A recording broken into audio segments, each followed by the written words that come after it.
Let's go back to 9/11.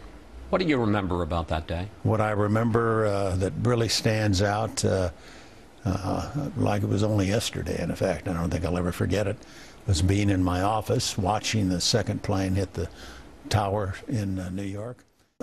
Foremost in my mind is sitting in the PIOC after which is the Presidential Emergency Operations Center. The bunker underneath the White House. The bunker underneath the White House. Had Norm Mineta with me, the Secretary of Transportation. We had a list of 6 aircraft we believed had been hijacked instead of 4. We were trying to get all the planes down out of the sky, and we watched as the towers of the World Trade Center collapsed. You and the President had earlier discussed rules of engagement for taking down a hijacked airplane, but you were the one who gave the direct order to shoot down a plane that you were told, as it turns out incorrectly, was headed for Washington. Right. That's correct.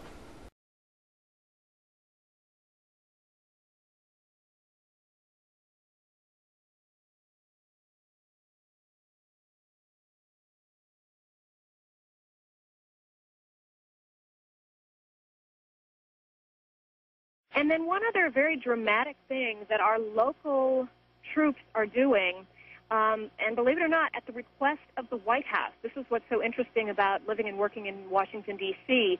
The mayor called upon the Army National Guard to do several things, and the White House also called out the D.C. Air National Guard. Earlier today, an F-16 fighter aircraft from the 113th Wing of the D.C. Air National Guard was actually called upon to intercept a second aircraft that was perceived to be yet another threat to the Pentagon. They aren't giving any details as to exactly how they deterred that plane. Perhaps they'll be able to share that with us as the days go by and it's not such a sensitive situation. But in any case, it is possible that there was a second aircraft that was headed toward the Pentagon, and because of the D.C. Air National Guard, that situation was taken care of. And then one other very dramatic thing that our local troops are doing, and believe it or not, at the request of the White House. This is what's so interesting about living and working in Washington, D.C. The mayor called upon the Army National Guard to do several things, and the White House also called out the D.C. Air National Guard. Earlier today, an F-16 fighter aircraft from the 113th Wing of the D.C. Air National Guard was actually called upon to intercept a second aircraft that was perceived to be yet another threat to the Pentagon. They aren't giving any details as to exactly how they deterred that plane. Perhaps they'll be able to share that with us as the days go by and it's not such a sensitive situation. But in any case, it is possible that there was a second aircraft that was headed toward the Pentagon, and because of the D.C. Air National Guard, that situation was taken care of.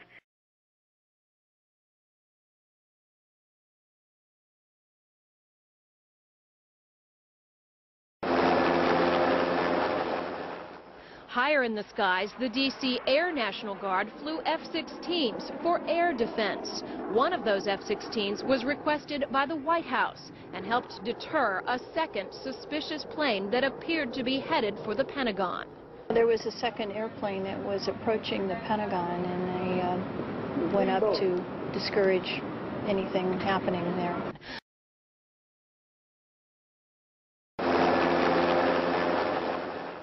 Higher in the skies, the D.C. Air National Guard flew F-16s for air defense. One of those F-16s was requested by the White House and helped deter a second suspicious plane that appeared to be headed for the Pentagon. There was a second airplane that was approaching the Pentagon, and they went up to discourage anything happening there.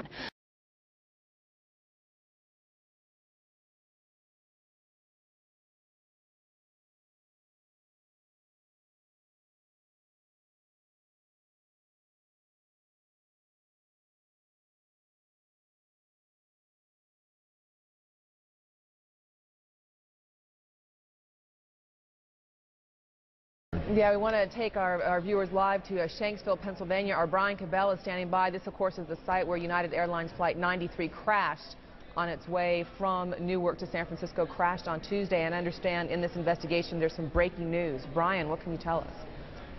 Well, Darren, in the last hour or so, the FBI and the state police here have confirmed that they have cordoned off a second area about 6 to 8 miles away from the crater here where this plane went down.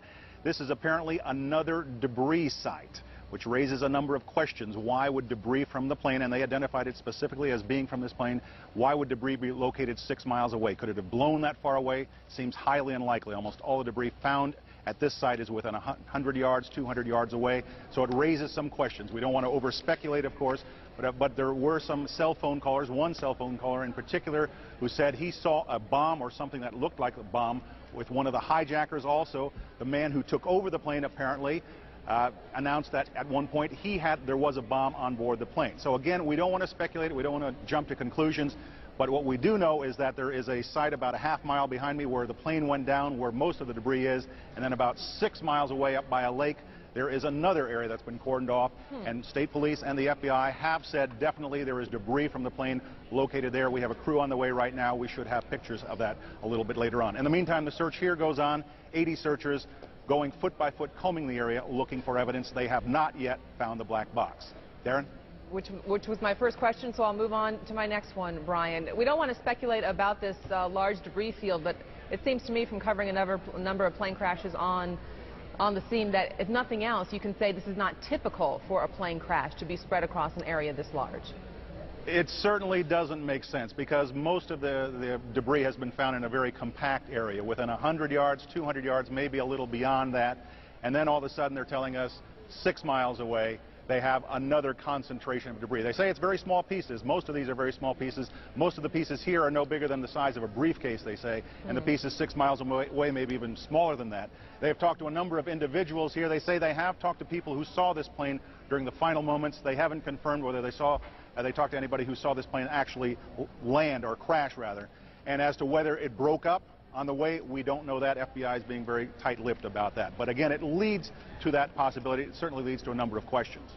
You mentioned they have yet to find the black box. It would seem to me, when you compare the 4 plane crashes of Tuesday, this would be the site where they would be most likely to find a black box. That's what they told us initially, and I think they're somewhat disappointed they haven't found it. It's been 48 hours, but they are still hopeful they will find it. There is a pond nearby this particular site. They may have to send divers into the pond. They haven't done that yet, but conceivably it could be in the pond. It could be anywhere. It could be at this other debris site. They've also found some other debris scattered around this area. They say, in fact, some individuals have been collecting it. Again, we're talking about very, very tiny parts. The biggest part they found at this site is an engine part, and most of the other pieces are probably no bigger than this particular notebook. So again, very small pieces.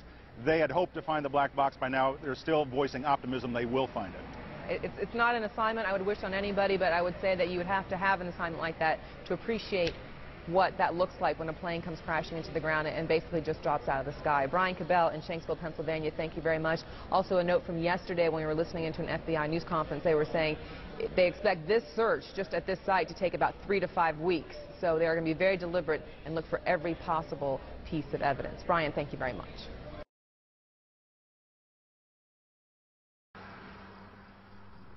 Standing there watching on TV, and the lights flickered in the building. About that time we heard the engines roar, and we took off out of the building. As we were coming out from the office out through the building, the ground shook and we heard big boom. Looked over and saw the big ball of fire up in the air. Like I said, probably within 45 seconds or a minute of impact, we were there. We were there before any firemen, any paramedics, or anybody. We were on site. When we got there, there was a plane flying up above, and he was smart. He flew straight for the sun, so you couldn't look at it and see exactly what type of plane or if it was a fighter or what it was. But we caught a glimpse of it, and as he was swinging, he was basically traveling in the same direction as the plane. It was in Atlanta, and that was this past winter. Was in Yamaha training. And I was sitting there talking. Everybody, of course, asked where you're from, introduce yourself to everybody in the classroom. And of course, now we just say Shanksville, where the plane crashed, and everybody knows where we're at. So I was sitting there talking to another guy, and I was telling him about, he said, did you see the plane crash and whatever, was you there or anything? And I told him the whole story. And I was explaining to him about whenever we were standing in the office and the lights flickered and everything. There was another gentleman sitting in the row in front of me that was retired from the Air Force.